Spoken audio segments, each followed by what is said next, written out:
It is entirely, completely Jake's fault that we're starting 5 minutes late. It is entirely his fault. He is fired. It is on me. This is Jake's last show. I'm just kidding. Everybody that's been a part of our show has been fired at some point. Just kind of just a running thing we got going on. So yeah, true. Yeah, we're all just working for free. With that said, we are back today. We have 2 Milwaukee Brewer games to discuss. Unfortunately, the Brewers are down 0-2, but we're going to talk about the first 2 games of the NLCS, as well as kind of give an outlook for what's ahead of them. Also, doing our Milwaukee Bucks primer today, we're going to talk about the additions, the departures, what the offense and defense outlook looks like, and then give our record and bold predictions as well with that. And then we are going to have a abbreviated Badger football recap and preview, just essentially like we did last week. We cut it down to one big takeaway from each of our aspects in the recap and one goal for each of our aspects as for a preview. So reducing that down just because of where the program is at the current state. And we're also trying to make it easier for us to dedicate some more time to Badger basketball where we feel the time is better spent. So we're going to hit the intro and start with the Brewers. Welcome to another episode of the Wisco Fanatic Show, where we cover the Packers, Bucks, Brewers, and Badgers basketball and football teams from an optimistic and realistic perspective. Wisco Fanatics is brought to you by Cardboard Legacy, Wisconsin's most complete sports card shop. Buy, sell, grade, and consign all at their location in Oshkosh. Alrighty, so unfortunately, we don't get to start off 2-0 like we did in the NLDS, but hopefully it does end up better. The thing about being down 0-2 is that the job is only halfway done if you're the Dodgers. You still got to win 2 more times. The Brewers, if they can win at least twice in LA, will guarantee themselves another home game at least and still have a chance to keep themselves alive. So as long as the Brewers can win 2 out of 3 in LA, they'll have a chance to win the series at home. Which I would say is the best case scenario. Obviously, the perfect scenario to be winning 3 games on the road, but getting kind of ahead of what's next. But let's start with Monday night. Really, I mean, both of these games, it's really unfortunate that the Brewers just ran into 2 of the best postseason pitching performances of all time from Blake Snell and Yoshimbu Yamamoto, who they were able to rough up back in July. But looking at game 1, Aaron Ashby opened, gave up a leadoff walk to Ohtani, helped by 1 missed strike, I would say. He went 1-2-3 after that. Quinn Priester followed, allowed a walk in his first inning, pitch in the second inning, but no damage. Top of the third, started with a 10-pitch at-bat, ends in a ground out, and then an 8-pitch at-bat, ending in a flyout for Shohei Ohtani to cap a 1-2-3 third inning. I thought that was a really good job by Quinn Priester. Bottom of the third inning, Caleb Durbin got the Brewers' first hit and immediately got picked off of second base. I get that they're trying to be aggressive, and that's kind of what we do. But to have 1 hit through 3 innings and then make an out on the bases when you're having enough trouble at the plate didn't feel great. That felt like a time where maybe you needed to adjust a little bit and maybe be a little bit more conservative in that situation. Yep. Get to the top of the 4th inning, starts with a walk, 2 1-out singles, and the Dodgers have bases loaded with 1 out. And Max Muncy was inches away from a grand slam. Inches away from a grand slam. Sal Frelick was able to get his glove on it, keep it in the park, let it touch the wall to make it a live ball, which nobody noticed except for the left field umpire, who did a fantastic job of making that call. He made the right call the whole way. The home plate umpire also made the right call the whole way. That's actually really good job umpiring, so I wanted to give that credit. Sal Frelick catches the ball. Relays it into Joey Ortiz, throws home to William Contreras for a force out at home plate on a ball hit 404 feet.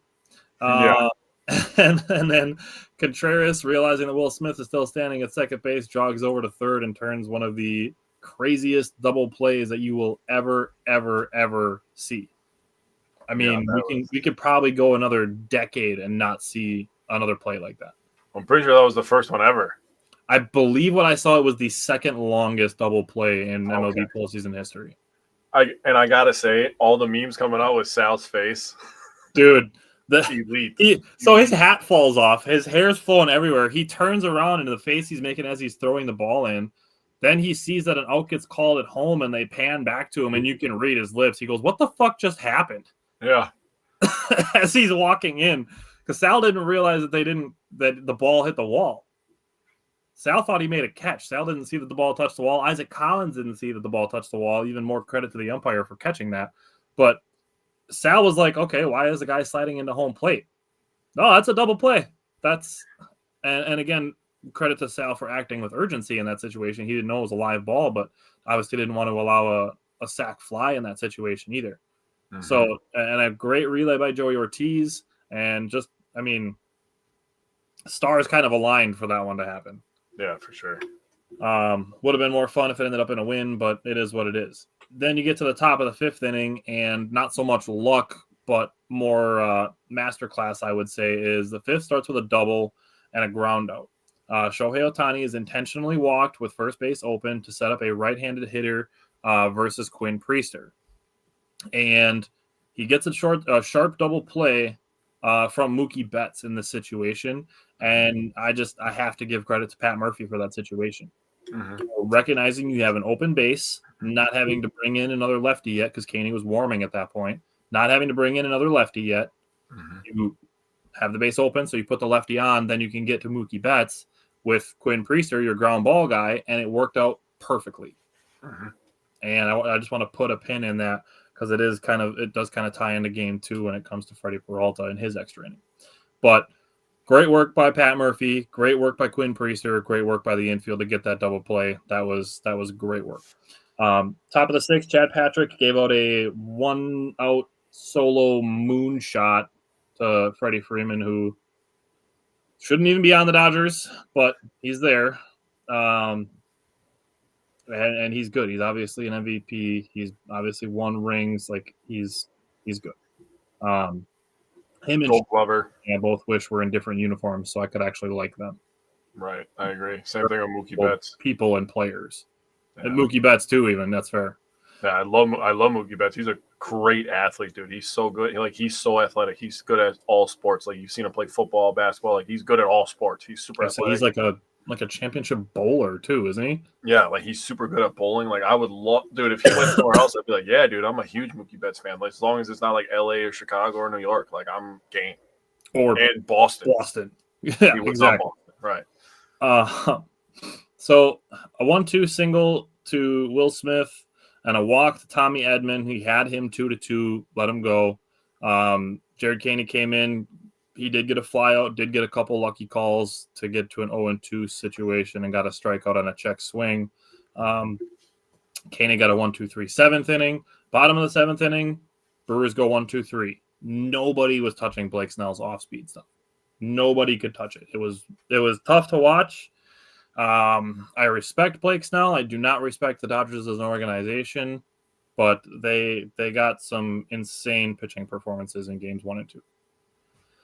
Top of the 8th, Trevor McGill allowed a 1-out single to Freddie Freeman, did get a flyout, and then had a 9-pitch at bat versus Tommy Edman, ending in a strikeout, which is noteworthy because Tommy Edman does not strike out very often. He's very hard to strike out. That's hence the 9-pitch at bat. Had to do a lot of work on a lot of foul balls there. Brewers respond in the bottom of the 8th by going 1-2-3. It's tough. Top of the 9th, Abner came in, allowed a walk, a single, a bunt to advance 2 runners, and then the Brewers intentionally walked him to fill the bases to create the force out. And Abner fell behind 3-0 to Mookie Betts and then walks him to make the game 2-0. That's a situation where Abner Uribe is probably a little bit overused, but you're in the playoffs. It's not the time to be worrying about overuse. We're emptying the tank. Yep. We're literally emptying the tank because if we lose 2 more times, our season's over. Yep. So we're not trying to preserve people's arms anymore. Obviously, we don't want to put them in a position to hurt themselves, but being tired isn't an option anymore. No, not at all. So bottom of the 9th, things got interesting. They brought in Roki Sasaki.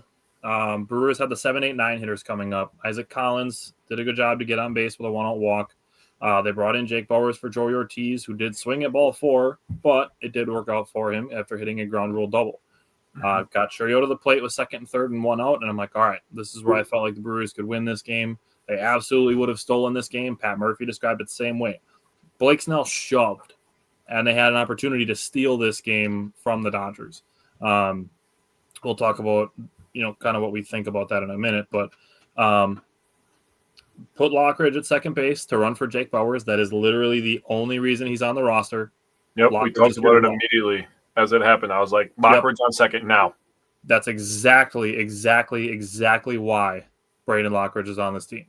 Yep. If Churio hits a ground ball single to right field, you are sending Lockridge. Yep. You are 100,000,000% sending Lockridge with a chance to win the game in that situation. So you put your fastest guy out there and give him a chance to win you the game.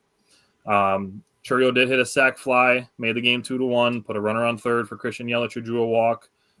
Pretty tough at bat. Drew a walk. Stole second.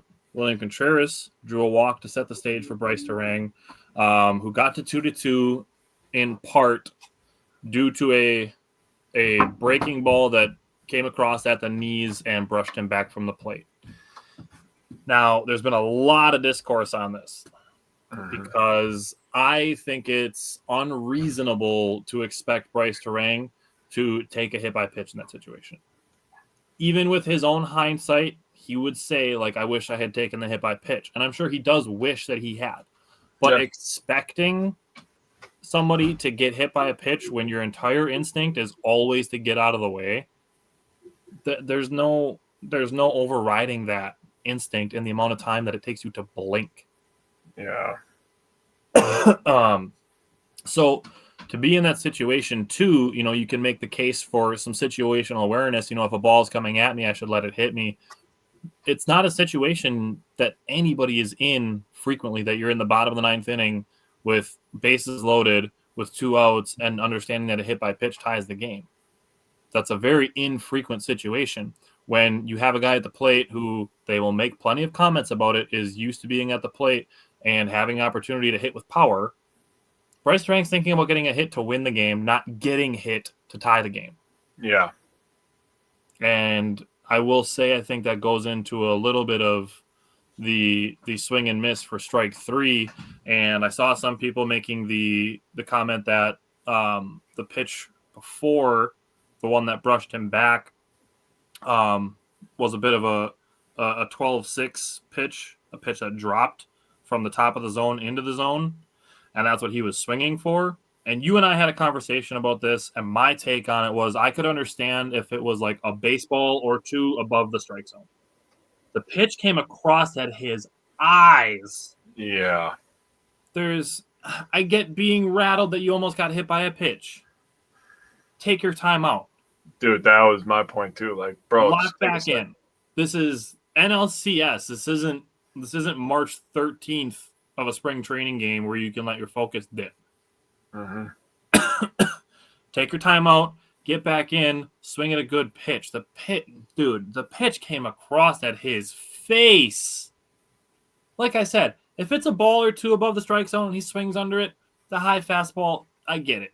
If it comes across at the collarbone, 6 inches higher than that even is where that pitch was. I have no defense for that pitch. I don't even care that the pitch before it, that the pitch before the one that brushed him back was a pitch that dropped. I don't care if it dropped a foot. If the pitch that he swung at drops a foot, it's still not a strike. That's everything I have to say about Game 1. Sorry I didn't let you jump in there at all, but I mean, that's really what it was to me, was a pitching dominance by Blake Snell and a chance to win, and then it felt like it was yanked away by Bryce Terang swinging at a really bad pitch. And I'm not saying Bryce Terang is the only reason that they lost. Obviously, they had 8 innings of opportunity before that they didn't really do anything with. But what were your thoughts on Monday night?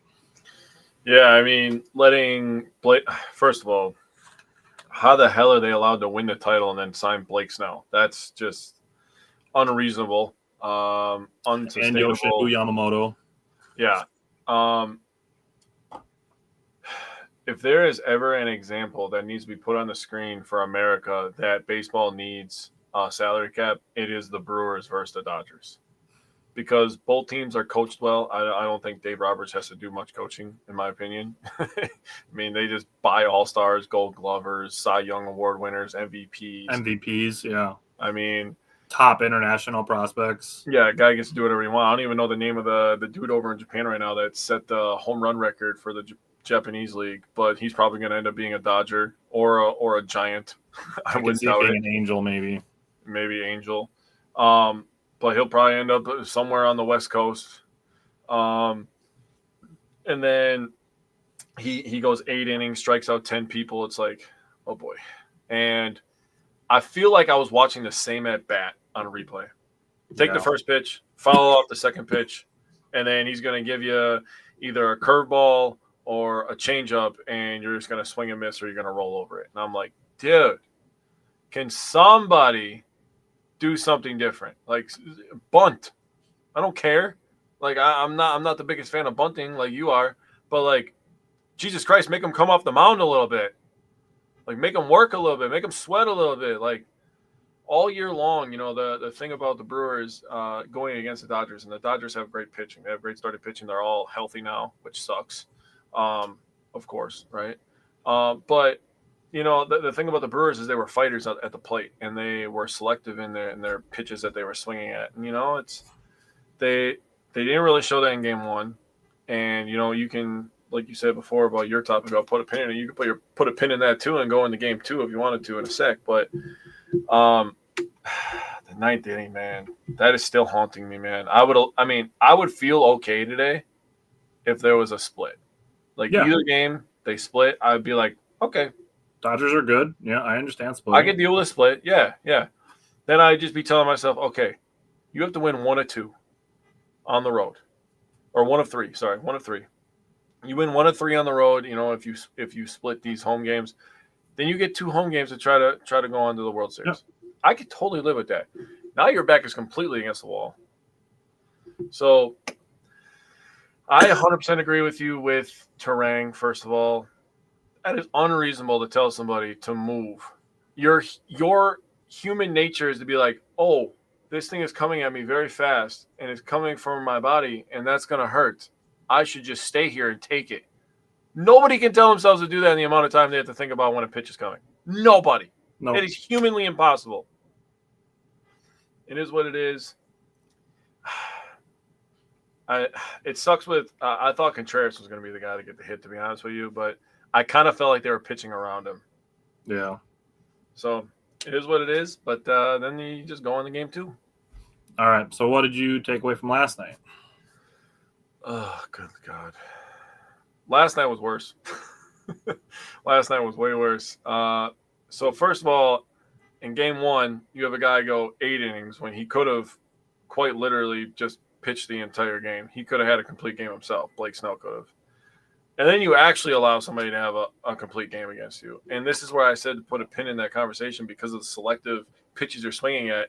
I felt like they turned the play style too much. They were too aggressive, I thought. If you want to let certain guys, like Churrio's usually pretty aggressive. Obviously, he had a home run on the first pitch of the game. Yep. Churrio usually is a first pitch swinger. Yep. Every once in a while, to get a guy like Terang going, get a guy like, Durbin going, those guys like to swing early once in a while too. Contreras sometimes. Yeah, Contreras will ambush once in a while, yep. Yeah, but Contreras, you kind of just – he's one of those guys as well as a hitter that you just kind of be like, okay, you go do what you got to do because he's good enough. He understands the strike zone, and he's been around enough. Same thing with Yelly. Now, I wanted to bring up Yelly because man, oh man, is he struggling. And we both brought him up as our X factor, and he has absolutely been the opposite of the X factor for the Brewers so far. As much as we love him and as much as we want to praise him, and it's not fair to kick him while he's down, but he is struggling right now, and the Brewers' offense really needs a kickstart. Yeah. And he's just not been good. I put in my notes that he looks lost versus breaking balls. He really he's fouled off fastballs, which is fine, but he looks lost. Looks lost versus breaking balls. Steve, hey, if we'll talk about where they're going from now, but I mean. We said it before with the Dodgers being up 2-0, they still got to win 2 more times. So, we got at least 2 more games yet. Hey, man, at the end of the day, the Brewers are still only 4 wins away from the World Series, right? You can look at it that way if you really wanted to. I understand that, losing 2 also ends our season. But if you wanted to take the optimistic look at it and be like, hey, we got 4 wins I've seen the Brewers win 4 times in a row plenty of times this year. Yeah, they got I've to seen win them win 4 out of 4 in a 5. row They have versus. to do. Seen them win 4 in a row versus the Dodgers this year. Yep. So it's not like it's this impossible feat. Yeah, I'm far from being at the series is over kind of person. I literally actually just blocked somebody from our page on yesterday morning for saying that the series was over after game 1. It's literally not. Dodgers still have to win 2 more times. Even if they do it easily, even if the Dodgers win both games 20-0, they still have to do it. Still have to play the game. Still have to get 54 outs. So I wanted to bring this up because I knew you were gonna kind of take this angle. What do we always say when we talk about baseball? We go like, it's baseball, right? So while I was thinking about what I was gonna say today, I wanted to kind of bring that full circle into the baseball thing, right? Who says the Brewers don't just go win 3? Nobody said they're not allowed to do that, bro. Like, dead ass. I was literally gonna put it in the like the outlook for the rest of the series. If there's one team that you could pick to go win on the road in 2025, the pick would be the Brewers. They were literally the team with the best road record in baseball. Yeah. So if there's a team that you're gonna pick to go win on the road, it's the Brewers. And we're calling it Brew Magic. We're calling it Uke Magic. We're calling it all this stuff. Well, I'll tell you what, that'd be pretty goddamn magical in my opinion. We've seen some incredible comebacks in sports. Yeah. I mean, there's a precedent now. It's unlikely, but there is a precedent for it, and it's really strange because the Blue Jays are in the exact same position. They are. They lost both of their home games to start the series. And they lost much more handily than the Brewers did. Oh, they were getting, especially game 2. They were getting game 2. They got smacked. Yeah, that was tough. But there is a precedent for this. Teams are 3-25 in series when they're starting down 0-2. So there's been 3 teams to do it. Again, it's not a super likely thing, but the chances are not 0. Yeah, it's not over. So, is there anything else you want to say from last night yet? I'll say this. I would say that the Brewers have a better chance of winning this series than the Badgers do of winning 1 game on Saturday. I honestly feel that way. I don't disagree with that. I mean, the Brewers are a much better team at their sport than the Badgers are. Yeah. For me, looking at the pitching with this game last night, the pitch counts by inning is where I was like not feeling great about it. Again, if we would have been able to steal game 1 and we split going to LA, I'd feel much better, like you said. The Dodgers were able to add some insurance. Even when the Dodgers added their insurance runs, the Brewers still couldn't get strike calls on the edges, which was annoying. But I mean, the only good thing about the game last night was the first pitch that the Brewers saw. Yep. Jackson Chourio matched the Brewers game 1 total on the first pitch of game 2. There had been 3 leadoff home runs in Brewers playoff history. Jackson Chourio has 2 of them. The other one was Corey Hart in 2011. That makes Jackson Chourio the second player in baseball history with a leadoff home run, the youngest person also being Jackson Chourio. So we got some cool Jackson Chourio stats out of it. But other than that, that's pretty much all I got. Like we said, if they can win 2 out of 3 in LA, they give themselves a chance to win at home. If you can win 2 out of 3, win a series, then you have a chance to come home and win 2 playoff games at home to give yourself a chance at the World Series. Yeah, it was also his 4th playoff home run, which tied him for the league lead in Brewers history for playoffs. Do you know the 2 players that he tied with? One you'll probably be able to guess. It's pretty obvious. The second one, there's no way you'll get it. I actually saw this today. Is it like Ryan Braun and Jim Gantner? Nope. Somebody that played with Braun, though. Pretty good. Good duo. Was it Prince Fielder? It was. That's one of them. The other guy you'll never get. I might as well just tell you. Gorman Thomas? No. Orlando Arcia, bro. Fucking goddamn it! Why is he a part of that trivia? Dude, he has 4 playoff home runs for the Brewers. I don't know. That's random as hell. It is, dude. No, that would have been probably like the 58th name that I would have guessed. At the very least, bro. Damn. All right. Well, like we said, Brewers will have a chance. I mean, like I said, there's nothing over yet. Like the Dodgers still have to win 2 more times. The Brewers, if they want to move on, they have to win 4 out of 5. That's where we're at. Mm-hmm. So, all right. Anything else you want to say on the Brewers? Go get it done, man. Yeah. Hopefully we have a bunch of games to talk about next week and some more preview to do. Yeah. All righty. That said, we're going to move on to the Milwaukee Bucks, and we have a Milwaukee Bucks primer. The Milwaukee Bucks start a week from today. So running through, we essentially have 4 departures. We're going to have at least 2 more, but right now the main departures are Brook Lopez, Damian Lillard, Pat Connaughton, and Jamari Bouye. Jamari Bouye was cut to make room for one of the additions, but just on the departures solely, Brook Lopez, it was time. We honestly thought he was going to retire. Yeah. At 37, but he's going to back up Ivica Zubac, so they have the 2 slowest but also shot contestingest centers in basketball on their team. They both set good screens. And it works for them. I mean, it works for them to back up Ivica Zubac because he's a similar play style. Mm-hmm. So, I mean, even old and slow Brook Lopez does kind of make sense as a backup there. I agree. Pat Connaughton, that one was a bummer, but we'd known it was coming. Like the salary relief was going to be necessary to make some stuff happen. Mm-hmm. Pat Connaughton and Brook Lopez, they will both sign one-day contracts and retire as Milwaukee Bucks. I really hope so. Brook Lopez maybe not, but Pat Connaughton I would almost guarantee is going to retire as a Milwaukee Buck. I can see that. And then Damian Lillard, it was a really unfortunate situation. He was going to be back as basically 2026. He was not going to qualify for a disabled player exception to allow the Bucks to sign another free agent this year. So the Bucks, I mean, they had to do what they had to do. You only get one Giannis Antetokounmpo. You only get one. So they did what they had to do to be able to free some cap space to make another move that we'll talk about in a second. But I want to give Jake an opportunity to talk about the departures if there's anything you want to say. Yeah, losing Dame, obviously tough. I enjoyed the time here.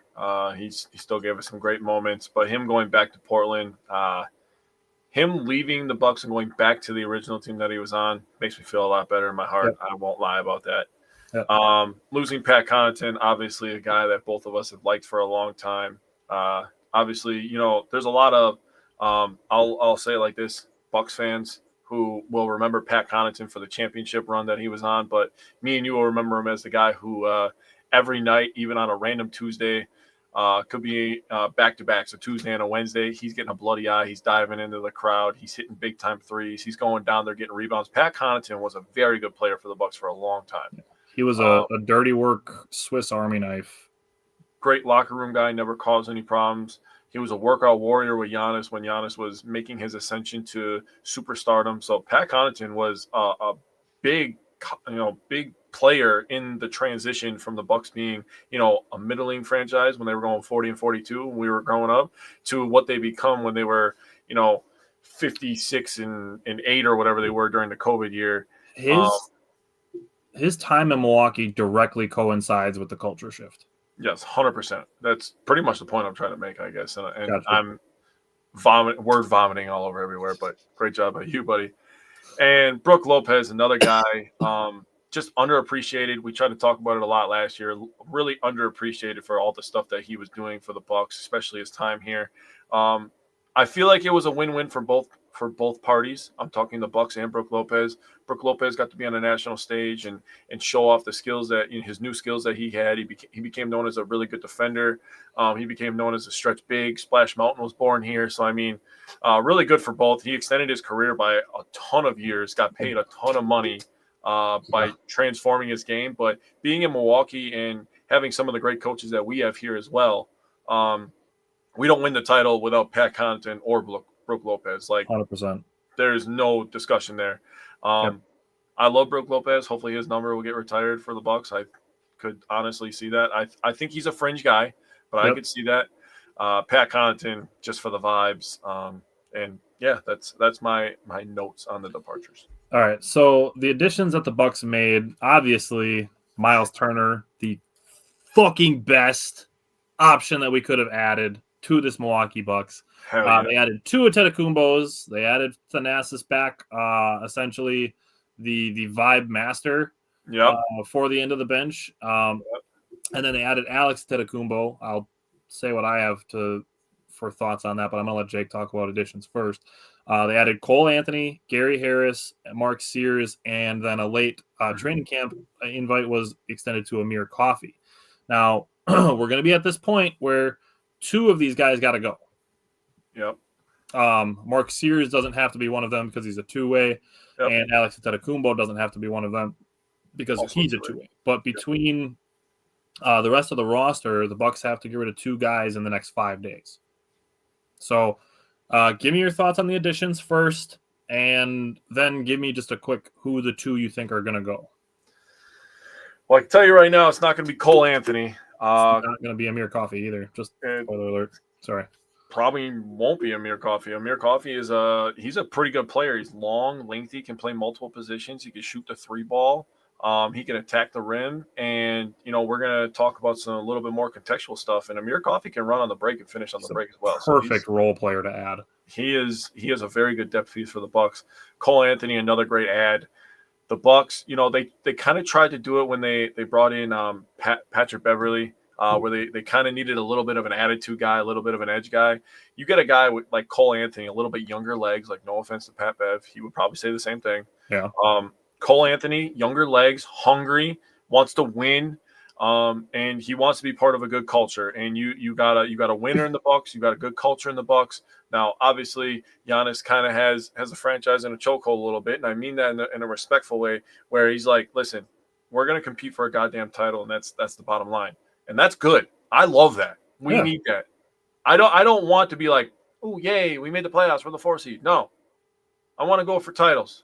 No, the Bucks are now in the same position that the Packers were towards the end of Rodgers' career, where it's like, hey, we're going to do everything we can to try to go for titles every single year. Yep. And that's what the Bucks are doing right now. Obviously, Thanasis, love Thanasis. We've talked about it before. We talked about it last year. Just put the guy in a polo, dude. He can still sit on the end of the bench. I don't care where he sits in that area.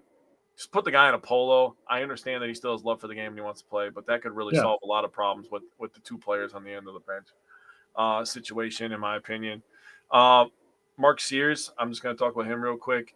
That's a sneaky one, dude. He's a bucket. That's one that in a few years, when the Bucks are kind of in a weird transition period with the guards, especially, because they re-signed Kevin Porter Jr. for a 2-year deal. He has a player option after this year. They re-signed Ryan Rollins to a 3-year, $12 million deal with player option at that third year. Towards that time, Mark Sears could be. I'm just saying, NBA contract, not a two-way. Yeah, that's an interesting ad. That's really nicely done by the Bucks. And then obviously talking about Miles Turner. I mean, dude, my king is finally here. You literally could not put a better player next to Giannis. I've said it for half a decade now. The only other guy that would fit next to him better would be Anthony Davis, and that's just obviously not happening. Right. So Miles Turner is 1B. Yeah, it's so nice to have Turner be able to set screens, and Brook had his moments where he dunked on a couple people, but Miles Turner could legitimately dunk on you every play. Just the same way I feel about Giannis. Outside the lane and dunk on somebody. Yeah, it's insane. He could also shoot 40-footers. No, not 40-footers, but 30-footers. He could maybe shoot a 40-footer. I don't know. Might go in. We'll probably see it this year. But Splash Mountain is back, is all I know. He's going to be running and gunning. He's going to have this team playing a lot faster on both ends of the court. The defense especially is going to be, oh, my God. The defense is going to be so nice. And, you bring up a guy like Amir Coffey. Imagine Amir Coffey at the small forward with Giannis and Miles Turner. Oh, that front court is just filthy, dude. Filled with length and athleticism. The free agent wish list that we had, and Miles Turner and Amir Coffey are both on my list, and now they're both on the Bucks. I'm just like, man, dude, I don't know who to take off this team. I like a lot of the moves they made, honestly. If I really had to pick, probably getting rid of Torian Prince. If I had to choose, I don't know. That's a tough choice. And Pete Nance is still a two-way, right? Or is he on the roster? He's a two-way. Okay. God, I'm sorry to say this, but I don't see much need for Andre Jackson Jr. I'm just going to be honest with you, bro. I Before I say who I think could be cut, I hope that Jon Horst has a 0-day trade in him and is able to do a 2-for-1. And I'm hoping it's Kyle Kuzma and Ajax for DeMar DeRozan. Oh. Is what I'm hoping can be possible. Dude, if that happens, I'm gonna have to change my bold predictions. Fucking A, right? Like, yeah, it's not, you're adding another 35-year-old to the team, but I mean, I don't give a shit. He can attack the rim and he can hit middies like the best of them, dude. But assuming no moves are made, the two that I would let go would be Gary Harris and unfortunately Chris Livingston. Gary Harris. Yeah. I guess I don't really see a need for him unless Gary Trent Jr. is injured. And now Gary Harris is injured, which I think is part of why he might get cut. Yeah. And then Chris Livingston, if I'm looking at him and Amir Coffey and I'm saying who can help us win a championship more this year with their length, it's Amir Coffey. As much as I am a Chris Livingston fan and I believe he's got potential. Yeah. But I do agree with you that Ajax is also one that could be waived. Yeah, I think Chris Livingston and Ajax are kind of a coin flip. In my head, I kind of just went with Chris Livingston because he has a little bit more in the bag on offense, I guess. Yeah. And I think he's stronger, too. Wisconsin sports on the go. Just wanted to say, love what you guys do in your dedication, keeping sports positive, finding the good, love it, and try to do that myself, but sometimes would suck at it. Hey, sometimes things aren't great, and sometimes you just kind of have to confront the reality of it. But I really think the Bucks have an opportunity to be kind of sneaky good. And for me, looking at the offense outlook, I think they're going to be fast. Oh, yeah. They're going to pick up the pace a lot this year. Oh, yeah.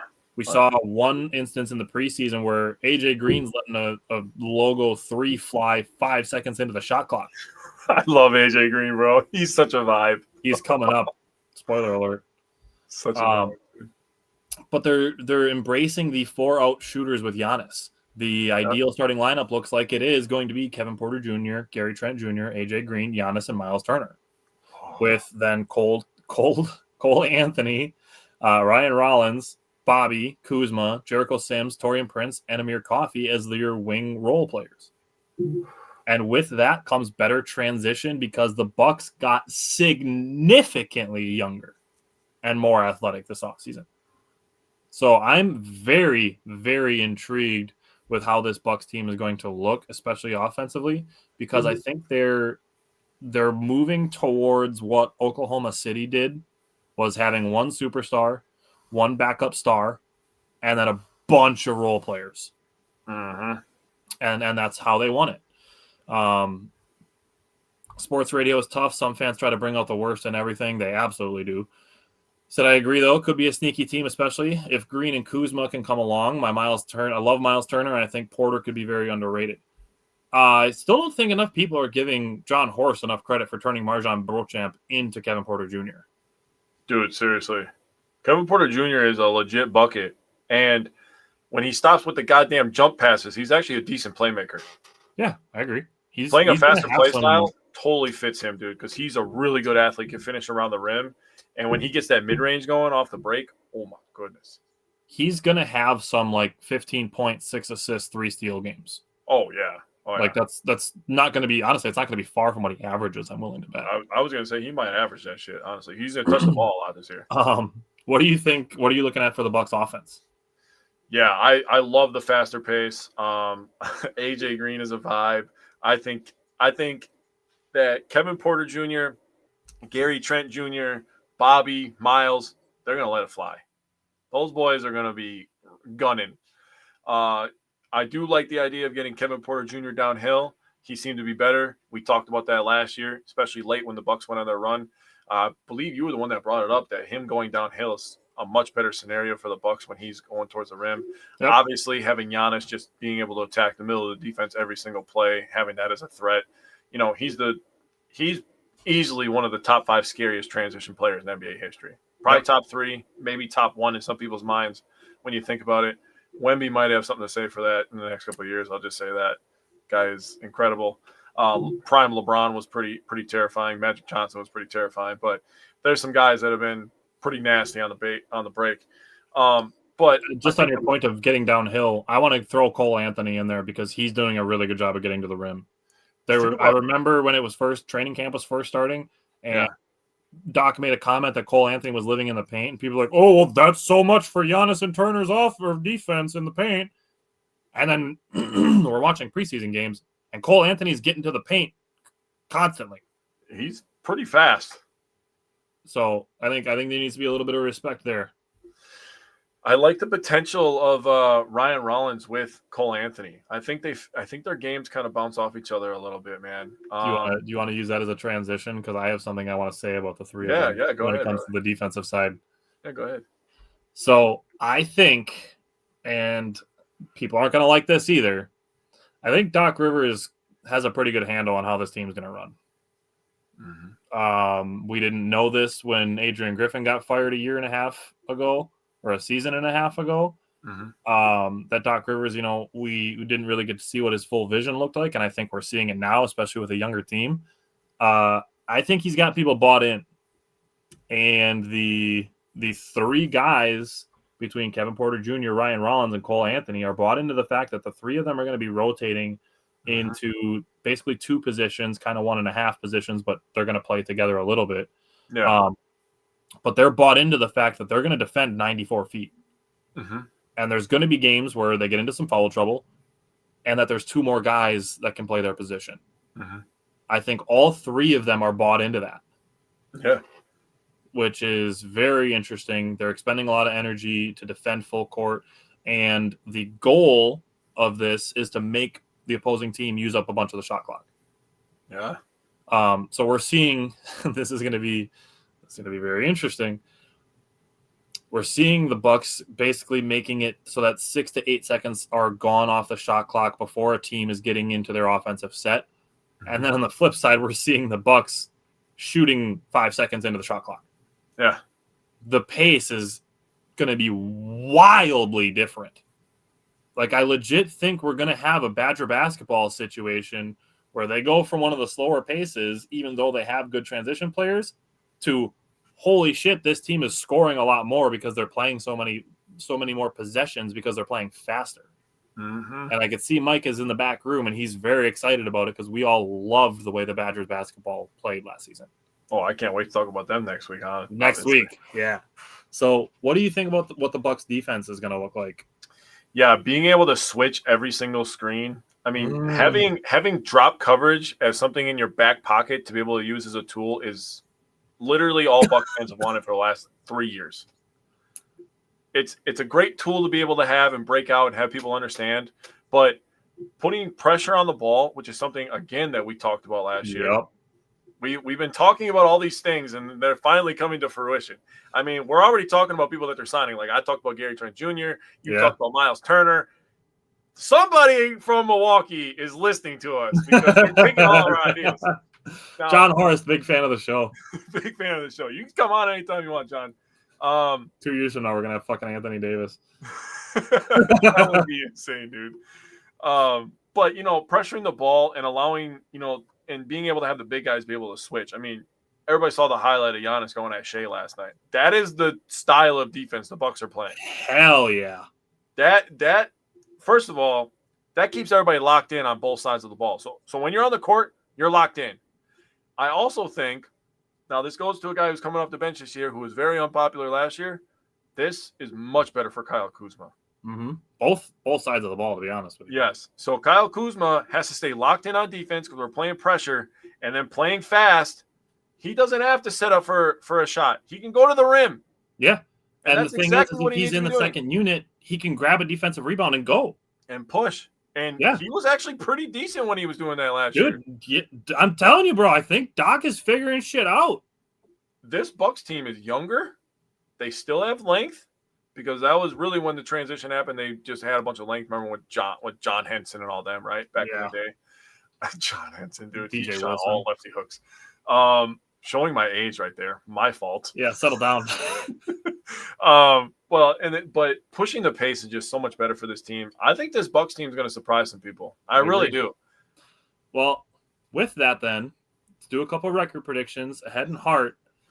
What do you think the Bucks record is going to be from the head?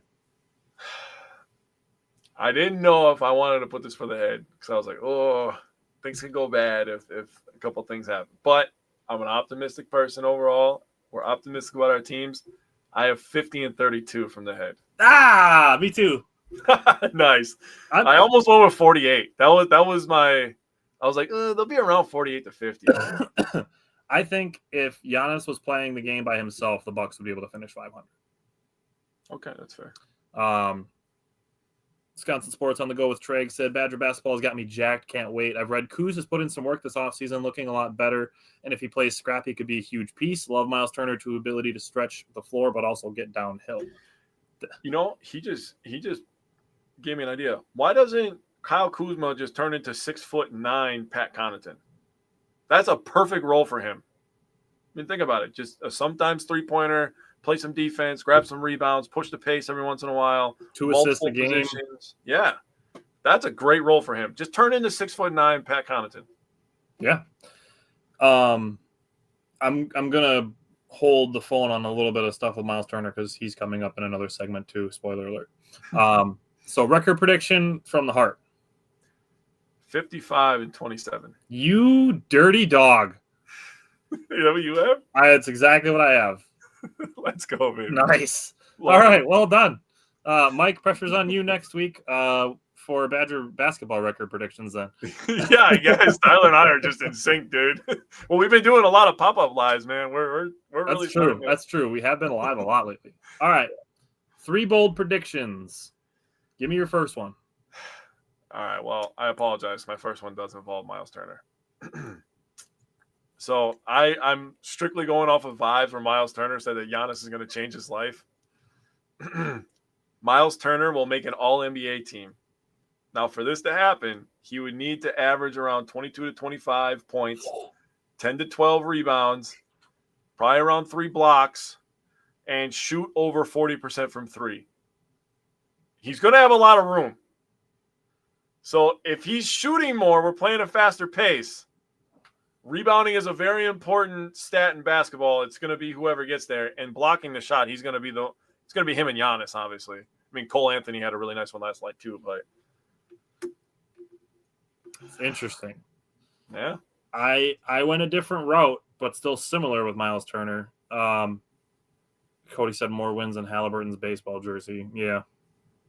I have for one of mine that Miles Turner is an all-star and is first-team All-NBA defense. Oh. Miles Turner, in the limited preseason action that we've seen of him, he is an eraser. Yeah. In the paint. Like when we talked, you talked about the defense and they're being able to play more ball pressure and have more switching and stuff like that. When guys occasionally do get by, Miles Turner is just back there blocking everything. Yep. I legit think he's going to average close to 3 blocks a game. I do too. So my first bold prediction is Miles Turner all-star and first team all defense. I would love that. All right. That would make getting rid of Dame worth it the first year. Yeah. All right. Give me your next one. All right. I'll save that one. That one's a Giannis one. I had to do a Giannis one. That just makes sense, right? All right. The Bucks will finish the season with the number 2 seed in the East. That's actually a bold prediction because a lot of people are predicting them in like the 6th seed. Yeah, which they did last year too. Yeah. Yeah, I mean the teams that people are predicting to finish above the Bucks, there's not a lot of continuity in the East, to be honest with you. Hawks. The Cavs and the Knicks are really the only 2 that are the same. Yep. The Celtics made a ton of changes. The Hawks made a ton of changes. The Raptors made a bunch of changes. Like, yeah, there's not a lot of teams that are looking the same. I mean, the Magic are pretty much the same. People are predicting them to be pretty good. They traded for Desmond Bane. Yeah, that'll be a good trade for them, though. And they lost Cole Anthony. Yeah. So, I mean, it'll be interesting. Mm-hmm. I mean, there's obviously a very optimistic world, and that makes it bold to be that, but there's a world where I can see that happening. Oh, yeah. All right. My next one, AJ Green leads the NBA in 3-point attempts. Hell yeah, dude. Honestly, I don't want there to be a bold prediction. I want there to be something that actually happens. I just want that to be true. Yeah. That should be a goal, not a bold prediction. That should be the goal. Yeah, that's a goal, yeah.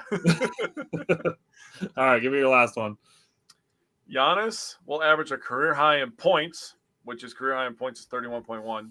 Rebounds, his career high in rebounds is 13.6. Assists, his career high in assists is 6.8.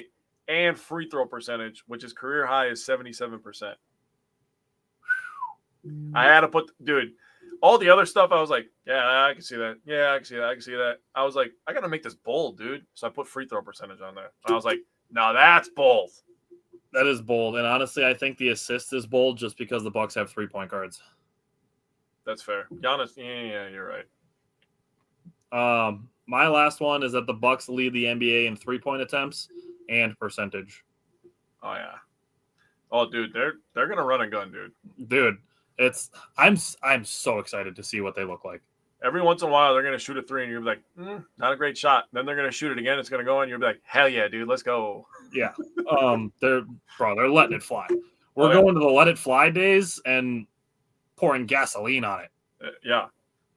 Like, they're going to be like, let it fly early and often.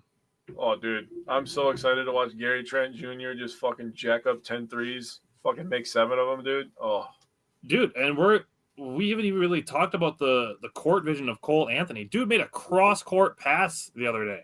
I know. Like doing shit that we see Giannis do. Mm-hmm. And then we're like, wow, his court vision is actually really good, and people don't give him credit for it. Right. So, very, very intrigued about what this Bucks team can do. So, 1 week away from Milwaukee Bucks season. Other than that, we have a transition going from Bucks to Badgers. So we'll throw out that next Wednesday we're going to do our Badgers basketball primer, and we're going to discuss the incoming transfers, the departures for that as well.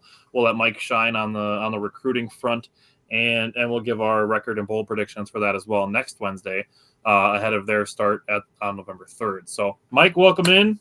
And we're going to jump into the Badgers football recap against Iowa again. We talked about this last week. We are abbreviating our Badgers football coverage to 1 takeaway from our aspects on the recap and then 1 goal for the upcoming game for the preview part. Just because, like I said, we want to make sure that we are devoting our time to where it's deserved. Again, if we were full-time working on the show, we'd continue fleshing out Badgers football. But right now, based on the on-field product, we're shrinking our coverage on Badgers football for the time being and expanding our coverage on Badgers basketball because it's deserved. So a lot of 3-pointers between the Bucks and the Badgers coming this year. We're just going to be get that 3-point hand ready, boys. Yeah. Yeah. Don't worry. I already taught it to my daughter. My daughter does this for the Brewers. You know, she does this hand symbol. I've been talking about that. I told her for basketball, I said, we do this.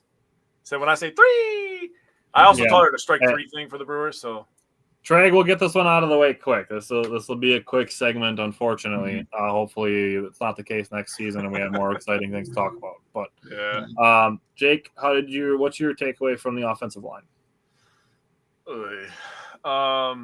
Just more missed blocks, more missed assignments, honestly. I looked up the pass block and run blocking rankings, and I'm sorry that I have to say this out loud, but they are ranked 53rd in pass blocking rating, which you're like, oh, that's pretty bad, until you hear the run blocking rating, and you're like, oh, wait, maybe they are good at pass blocking because they ranked 99th in run blocking. Yeah. How far they have fallen from the graces of being O-line U. That's all I got to say. And they looked decent against Michigan. Like, yep. The back and forth is crazy. Yeah. Trey said Dylan Jones had a great game, ran hard. That's about it. Mike, how did you feel about the run game? That's the only point I was really going to make. No, you could definitely tell if there was one bright spot about this game in general. Dylan Jones, I thought, brought another extra level, I think, in comparison to how he's played so far this year. He ran hard, man. I mean, and a lot of it was credit to him with, yards after contact as well. I mean, he averaged 4.3 yards a carry, 16 carries, 69 yards. But some of those runs were tough. He ran over a couple linebackers here and there.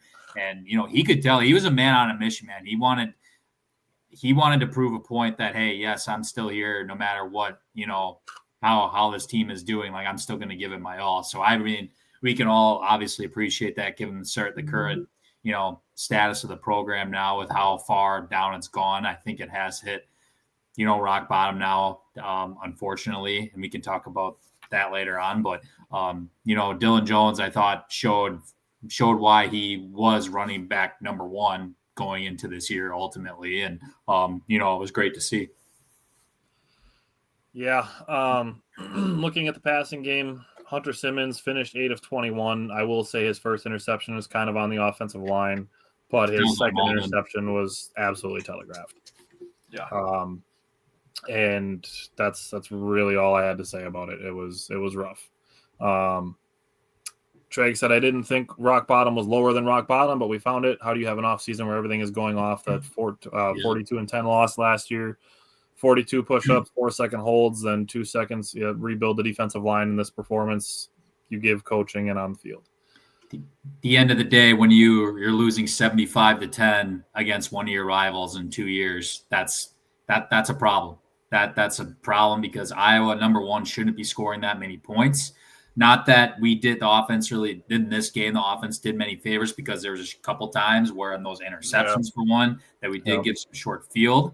But I mean, at the end of the day, when Iowa is doing this to you with scoring like those amount of points, and we're going to talk about the defensive side of the ball too, obviously. But when they're imposing their will on you like this, it gets to it. I think we have hit rock bottom, and unfortunately, it's going to look, I think, worse maybe this Saturday. But I do think after this Iowa game, we're there. I think the expectation against Ohio State is that it's going to be rough.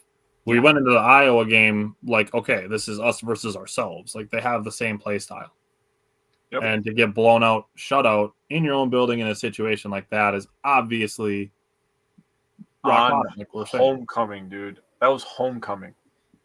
That's bad. You can go down the line, man. There is a lot on the line in this game. Yeah. In that game, there really was. I mean, I personally think, I don't mean to get too negative. I think this was, Fickell's last. I think this was his nail in the coffin. I think this game, just because of how much time they put into this game in the offseason. We saw the squat fest. We saw the 42 push-ups thing. Like you saw Coach Collins with all of his clips about talking about like, after every practice, we got 42 push-ups. We're doing certain like hang times with weights for like 4 seconds here, 2 seconds there. Like they invested a lot of time. I can't stress that enough in the offseason on this game. And the fact that this is the product that you put on, I personally, I think this was the nail in the coffin. I think this sealed Fickell's fate for good. I know there's a lot of other things we can talk about that happened in the past, but I personally do think that was it right there. This was it. It really was. Jake, how'd you feel about the D-line? Sorry. I'm literally just going to read what I wrote. In other years, I think this group might be looked at as underrated. Like, I'm so serious. Like, if you're thinking about other Badgers teams and you're thinking about position groups, like running backs were good, we've had good offensive lines. And then, if this specific group was on some of those teams, you're going to look at the D-line and be like, man, maybe this defensive line isn't getting appreciated enough. But to have them be the best and most consistent group on your team, this is the product that you're going to get. That's all I got to say. I liked with Daryl Peterson. He had a decent game. I know he got called for that unsportsmanlike conduct, I think, or whatever, but he did have a couple tackles for losses. I mean, he was one of the only guys, I think, out there, too, besides a guy like a Dylan Jones that was showing some fight. I think he was one of those dudes, too. that penalty that he had, I think that was kind of out of frustration, but he did show some flashes. He had a couple tackles for loss. I think he was, still giving it his all at the end of the day. So I just wanted to throw that out there since we're a positive show. Looking at the linebackers, I was annoyed before kickoff.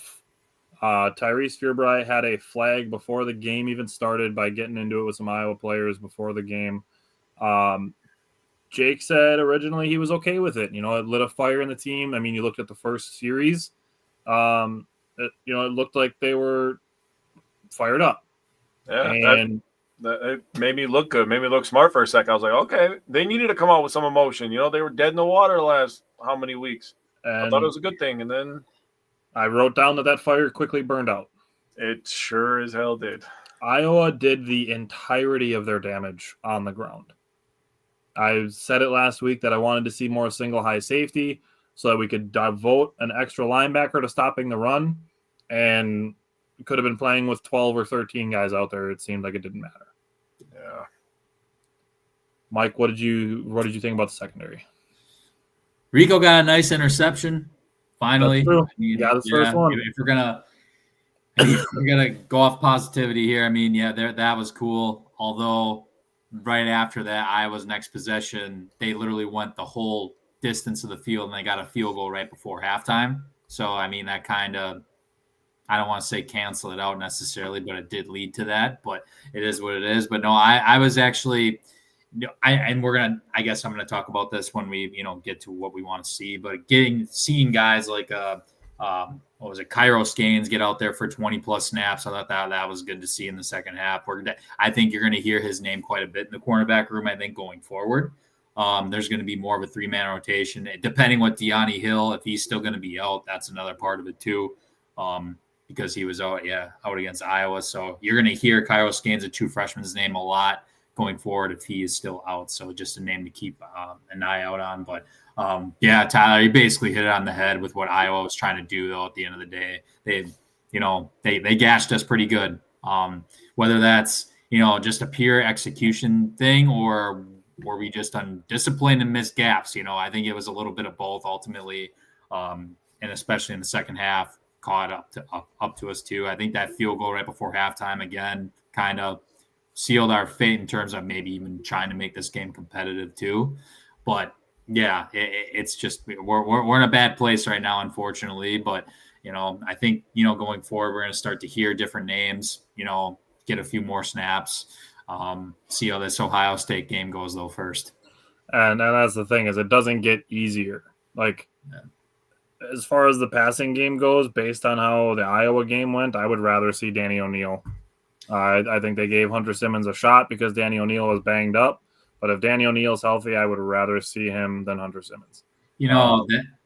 That really I don't want to say it ticked me off, but it was like during that game, it's like, why wouldn't you put him out there? But honestly, I thought about this. I've been listening to podcasts this whole week, and it's like, what? At this point, maybe Danny O'Neal, and this is just speculation. If they didn't put him out there for the Iowa game, they really let Hunter Simmons go out there, have a 0.8 QBR, get away with that the whole game.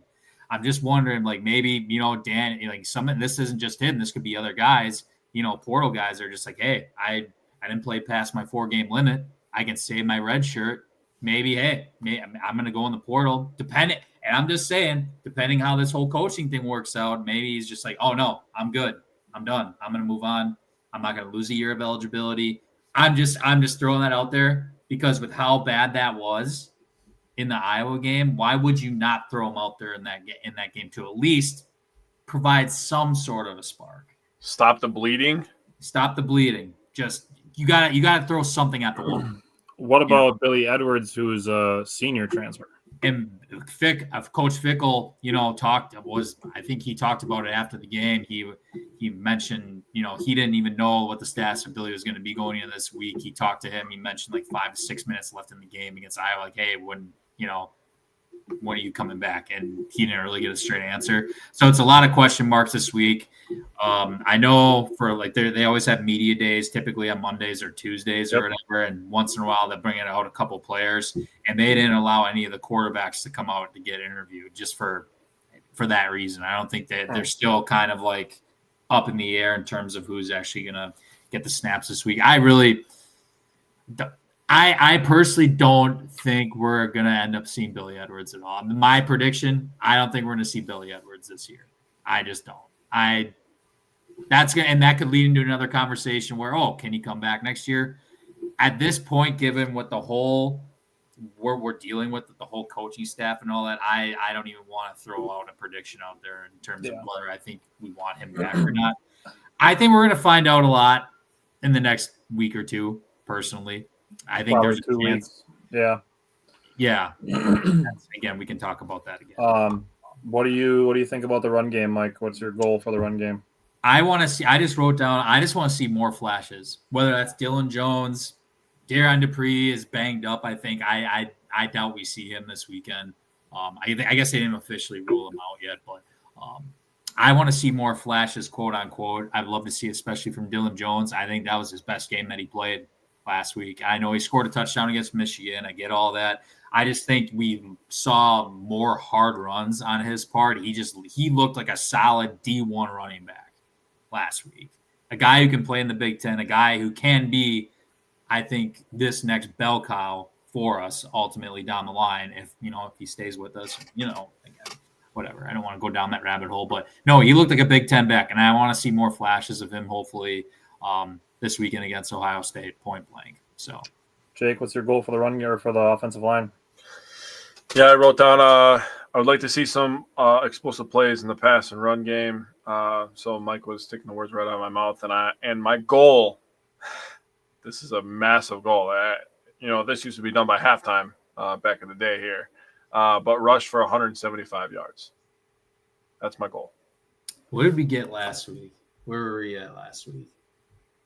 Against Iowa, I'm showing 36 carries for 127 yards, but that also includes the receivers and Hunter Simmons. Hey, rush yards are rush yards, man. I just want 175 of them. That's all I'm asking for.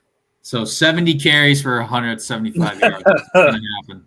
Dude, if they can run the ball 70 times, they're in the game. Time of possession, yes. We will take it. Maybe that's why the spread went down from 28 to 25. All right, Jake, what's your goal for the defensive line? I wrote down, if they're going to keep this score respectable, they will have to feast up front. They're going to have to get after saying. My goal for them is to get 3 sacks. All right. I'm not going to lie. Mine is kind of bleak, and it involves a linebacker quote, but my goal is to please stop the run. Yeah. It was my goal last week, and it was literally the opposite happened. But unfortunately, I agree with Christian Allegro. The Badgers have no identity. Yeah. That's where I'm at with the linebackers, and then just kind of the team as a whole. So, Mike, what do you use your goal for the secondary? Well, it's no secret. Ohio State's got 2 of the best receivers in the whole country, not just the Big Ten. Jeremiah Smith and Carnell Tate. So Rico Hallman's going to have his hands full. Emilio Agard's going to have his hands full. The whole secondary is going to have their hands full. Although, given where the situation they're at, I just wrote down take chances and take risks, whether that's press coverage or something. Because at this point, again, we have nothing to lose. And this is the one thing that I actually agreed with Coach Fickle on going into this week is that we have nothing to lose going into this game. You might as well just play your asses off and do it and just do what you can, right? Yep. Try something new. Like, Rico, we want you to get drafted, buddy. This is your opportunity right now to go make some plays against these dudes, right? So he's gonna have opportunities against these guys because the Badgers at some point, I do think they're gonna get a couple possessions where we do stop the run a little bit, and they are gonna throw. They don't necessarily throw it a lot, but they do it efficient. But Julian Sayin will do it efficiently. So Rico's gonna have his moments where he can't, you want to get drafted. This is the game to show us, you know what I mean? So I just put it down, really take risks at the end of the day. You got nothing to lose and hopefully, get another interception or 2. Yeah, go for the ball. I agree, 100%. Yeah, strongly agree as well. All righty, we will be back next week, Wednesday. We'll have some more baseball games. Hopefully we have 5 more baseball games to talk about next week. and 4 wins in an ideal world. If that happens, obviously, we'll cross that bridge when we get there. But next week we'll also have that recap and preview for the Badgers football team, again, kind of abbreviated just because of the state of the program. And then next week is going to include our Badgers basketball primer, like I said. So we're going to have the additions, the departures, the recruiting update, and then the bold and record predictions. So very excited for that. Definitely going to be a lot of information. Going to be a lot of film watching going on for the Badgers incoming transfers and lots of media stuff that was done. So we'll take all of that in and we'll relay the information to you guys next week. So thanks for tuning in, even though not all the best things to discuss this week, but we're excited for the Bucks to start next Wednesday, and we will be here. Other than that, tune into our show on Tuesday night. That's when we do our Packers recaps and previews with Simon and Brian. So tune in for that as well. And we'll see you guys next week. Sounds good, fellas. Later.